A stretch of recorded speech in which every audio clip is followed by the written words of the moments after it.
Shrimad Bhagavad Gita chapter 9 में श्लोक 1 से श्लोक 34 है। आज हम कुछ श्लोक को समझने की कोशिश करेंगे। श्लोक 1। श्री कृष्ण भगवान ने कहा, हे अर्जुन, तुम अनसूया अर्थात ईर्ष्या दोष रहित हो, इसलिए मैं तुम्हारे लिए इस अत्यंत रहस्यपूर्वक ज्ञान को विज्ञान के साथ कहूंगा, जिसे जानकर तुम अशुभ कर्मों तथा संसारिक बंधनों से मुक्त हो जाओगे। तात्पर्य: ब्रह्म विद्या योग गुप्त विद्या है। इसका संकेत अथवा बाध्य तत्वज्ञान का वर्णन शास्त्रों में स्थान स्थान पर मिलता है, परंतु इसका वास्तविक प्रयोगात्मक ज्ञान किसी आप्त तत्वज्ञानी गुरु द्वारा ही प्राप्त होता है। भगवान श्री कृष्ण अर्जुन से प्रसन्न होकर इसके द्वारा अपना शिष्यत्व स्वीकार किए पर गुरु रूप से इस गोपनीय तत्वज्ञान का उपदेश दे रहे हैं। इस ज्ञान के अंदर आध्यात्मिक विज्ञान छिपे हैं। श्लोक 2। यह ब्रह्म ज्ञान सारी विद्याओं का राजा, सारी गोपनीय विषयों में सर्वोपरि गोपनीय, परम पवित्र, प्रत्यक्ष, फलप्रद, धर्मसंगत, सहज, धार्य और अविनाशी है। तात्पर्य: यहाँ ब्रह्म विद्या की कुछ विशेषताओं का उल्लेख किया गया है। यह विद्या सारी विद्याओं में श्रेष्ठ है। विद्या दो प्रकार की बतलाई गई है, अपरा और परा। चारों वेद, वेदांत, उपनिषद, सभी शास्त्र आदि अपरा विद्या के अंतर्गत हैं। पराविद्या से ब्रह्म अर्थात परमात्मा की प्राप्ति होती है। परमात्मा में श्रेष्ठ और उससे बाहर कोई भी वस्तु नहीं है, अतः परमात्मा की प्राप्ति में कोई भी वस्तु अप्राप्त नहीं रह जाती। इसलिए परमात्मा की प्राप्ति करने वाले विद्या सारी विद्याओं की रानी है। बहुमूल्य वस्तु गोपनीय अर्थात छिपा कर रखने योग्य होती है। इस प्रकार की सारी गोप्य वस्तुओं में ब्रह्म विद्या सर्वोपरि गोपनीय है, क्योंकि वह यह सर्व विद्या मूल्यवान है। यह विद्या सारे पाप, ताप, दुख, द्वंद्व, कलुष को दूर कर आत्मा को अपने विशुद्ध चेतन रूप की प्राप्ति कराकर उस परमात्मा के साक्षात्कार कराने में सक्षम है। श्लोक 3। हे शत्रुपातन अर्जुन, जो इस धर्म अर्थात ज्ञान में श्रेष्ठ न रखने वाले व्यक्ति है, वह मुझे न प्राप्त कर मृत्युलोक के पथ में लौट जाते हैं। तात्पर्य: उपयुक्त ब्रह्म विद्या में श्रद्धा रहित व्यक्ति, जो इनके क्रियात्मक साधन को नहीं अपनाते, परमात्मा की प्राप्ति नहीं करते, क्योंकि परमात्मा की प्राप्ति के लिए एकमात्र यही विद्या है। अतएव वे व्यक्ति चाहे अन्य विद्याओं की धुरंधर विद्याओं क्यों न हो, बार बार इस मृत्युलोक के जन्म लेते हैं और मरते हैं। श्लोक 4। मुझ अव्यक्त अर्थात शरीर रहित चेतन परमात्मा द्वारा यह संपूर्ण जगत व्याप्त है। सभी चराचर पदार्थ मेरे आधार पर स्थित है और मैं इसके आधार पर स्थित नहीं, निराधार हूँ। तात्पर्य: परमात्मा नित्य अनादि सर्वव्यापक चेतन सत्ता है। उसका कोई भी व्यक्ति शरीर व्यक्तित्व शरीर नहीं है। वह अव्यक्त चेतन गुरु रूप से सारे जड़ चेतन तत्व से सभी प्राणियों में ओतप्रोत प्राप्त है। परमात्मा के एक पाद में अर्थात एक भाग में यह जड़ चेतन मिश्रित प्राकृतिक जगत स्थित है। उसके 3 पाद में प्रकृति एवं प्रकृति निर्मित अन्य कोई भी वस्तु नहीं है। वहाँ वही नित्य अनादि शुद्ध बुद्ध मुक्त अमृत स्वरूप अनंत परमात्मा परम चेतन रूप में विद्यमान है। श्लोक 5। मेरे योग के ऐश्वर्य को तुम देखो। तुम चेतन सत्ता में सभी प्राकृतिक जगत के पदार्थ स्थित नहीं है, यद्यपि मैं सारे चराचर पदार्थ प्राणी समूह का कर्ता भरता हूँ, तथापि मैं इस सब के आधार पर स्थित नहीं हूँ। तात्पर्य: यहाँ भगवान श्री कृष्ण परमात्मा की अद्भुत लीला का वर्णन कर रहे हैं। उस अनंत महाप्रभु के एक पाद में स्मरण चराचर जगत अनंत सृष्टि स्थित है। वही परम चेतन परमात्मा सबको धारण किए हुए है एवं सबका पालन पोषण करने वाला है, क्योंकि उसी के ब्रह्म रूप में प्रकट अस्तित्व के कारण परमाणु समूह क्रियाशील होकर इस व्यक्ति सृष्टि को ऐसा दृश्य रूप दे सकते हैं। सामर्थ्य है। परमात्मा के 3 पाद अमृत स्वरूप चेतन महामंडल में परमाणु एवं परमाणु निर्मित कोई भी जड़ प्राकृतिक तत्व नहीं है। श्लोक 6। जैसे आकाश में सर्वत्र गामी सदैव वायु स्थित है, उसी प्रकार सभी चराचर प्राणी में आधार पर स्थित है। तात्पर्य: यहाँ वायु का उदाहरण देकर यह बतलाया गया है कि परमात्मा सर्वत्र उसी प्रकार व्याप्त है, जैसे वायु सभी स्थानों पर उपस्थित रहकर आकाश में स्थित है। श्लोक 7।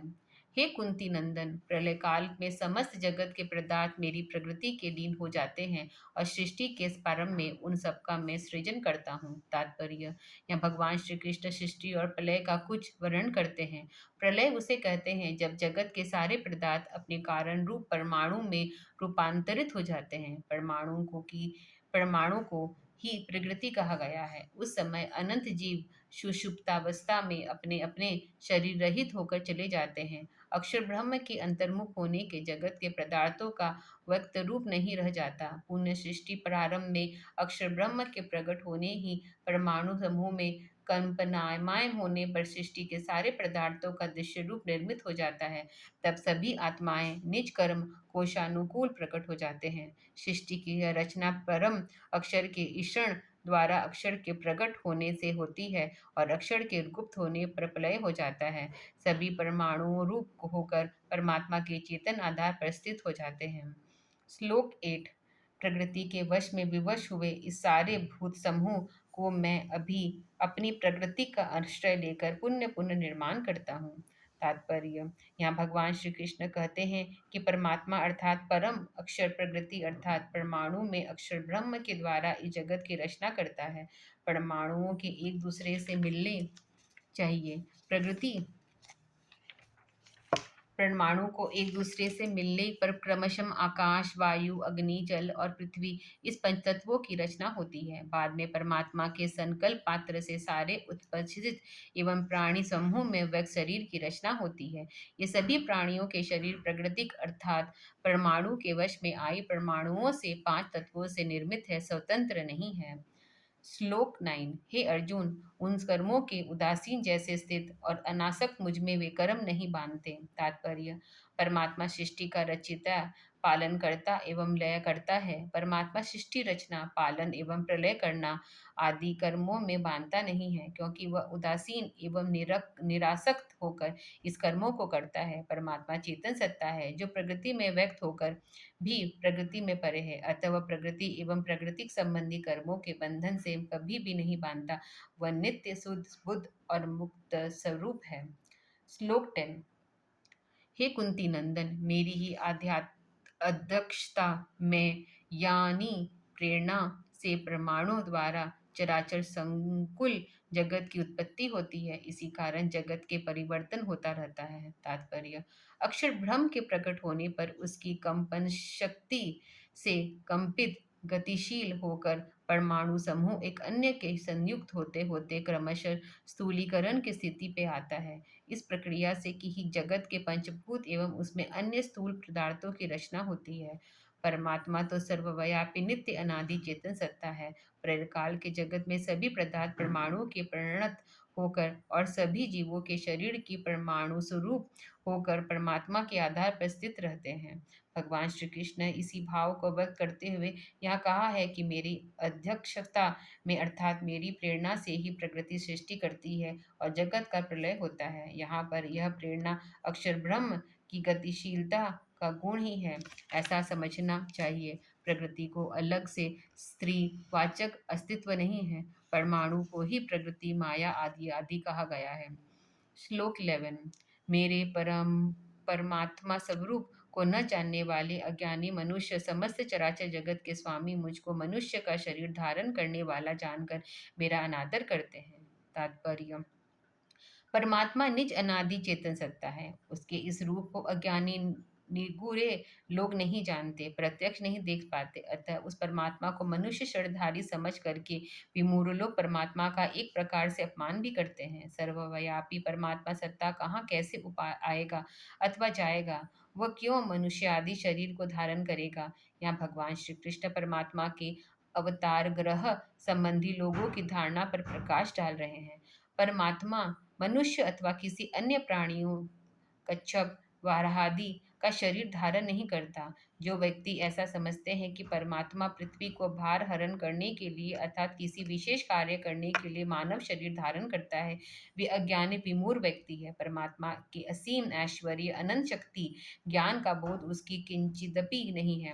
वे परमात्मा का इस प्रकार अपमान भी करते हैं। जो भी अवतार पृथ्वी पर अब तक हुए हैं अथवा आगे भी होंगे, वे महान आत्माओं की अवतार हुए हैं। वे विशेष शक्ति संपन्न पुरुष हैं और विशेष कार्य करने के लिए निमित्त इस पृथ्वी पर जन्म लेते हैं। अवतार शब्द का अर्थ ही है उतरना।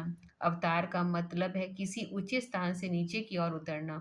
वे महान आत्माएं परमात्मा के उर्व चेतन सपादि अमरलोक मुक्तिधाम की उतरकर अधः इस संसार में आती है। संसार के अपने सारे कर्मों को कर वे पुण्य शरीर त्याग कर ऊर्ध्व चेतन लोक में चली जाती है। ऐसा सभी आत्माएं नहीं कर सकती। वे विशेष शक्ति संपन्न आत्माएं हैं, वे ही ऐसा कर सकती हैं। भगवान श्री कृष्ण भी ऐसे ही महान आत्माओं में से ही एक हुए हैं, ऐसा समझना उचित है।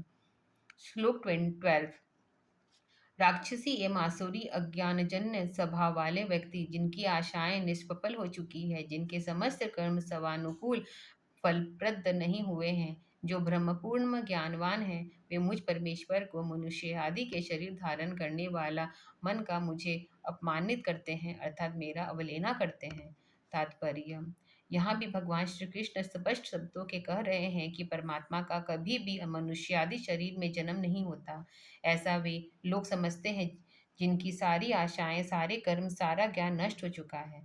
वे तामस एवं राजस प्रकृति के घेरे में रहकर सदा परमात्मा के दूर हैं अर्थात परमात्मा को मनुष्य एवं दूसरे प्राणियों का शरीर धारण करने वाला समझने वाला एवं उनकी उत्तम रूप से उपासना करने वाले व्यक्तियों की सारी आशाओं पर पानी फिर जाता है।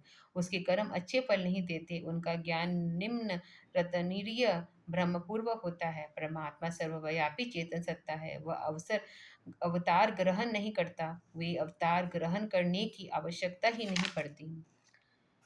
श्लोक 13। परंतु हे अर्जुन, देवी प्रकृति के आश्रित महात्मा लोग मुझे स्मरण जगत का आदि और अविनाशी जानकर अन्य भाव से युक्त होकर मेरी उपासना करते हैं। तात्पर्य, यह भगवान श्री कृष्ण परमात्मा की ओर से परमात्मा की बात कर रहे हैं। परमात्मा नित्य अनादि चेतन सर्वव्यापक सत्ता है। वह महान आत्माओं के अंदर अपनी ज्ञान धारा प्रकट करता है। जगजीवों के लिए ये महान पुरुष परमात्मा की बातों को परमात्मा की ओर से सुनाते हैं। भगवान श्री कृष्ण भी वही कह रहे हैं। परमात्मा को नित्य अनादि सर्वसमर्थम अनंत ज्ञान गुण शक्ति संपन्न समझकर एकमात्र परमात्मा की ही उपासना करना श्रेष्ठ है। श्लोक 14। सदा मेरा कीर्ति गान करते हुए मेरी प्राप्ति के लिए यत्नशील दृढ़ संकल्पवान पुरुष मुझ में प्रणमन करते हुए भक्ति पूर्वक सदा मुझ में युक्त होकर मेरी उपासना करते हैं। तात्पर्य, भगवान यहाँ परमात्मा की प्राप्ति के लिए प्रयत्नशील योग्याभ्यासी का वर्णन किया गया है। योग का ऐसी अभ्यासी परमात्मा के दिव्य गुणों का सदा स्मरण करता था वर्णन करता रहता है। वह परमात्मा प्राप्ति के लिए निरंतर संग्रह दृढ़ संकल्पवान पुरुष सारथी पुरुष होता है। परमात्मा प्राप्ति की साधना में गुरु विधान के वह सदा लगा रहता है। भक्ति पूर्वक वह सर्वत्र परमात्मा के ही स्मरण चिंतन करता हुआ परमात्मा को नमस्कार करता है। वह अपनी चेतन आत्मा चेतना को सदैव परमात्मा से जोड़कर रखता है। इस प्रकार वह व्यक्ति परमात्मा की उपासना भक्ति पूजा करता है। कल हम आगे कंटिन्यू करेंगे।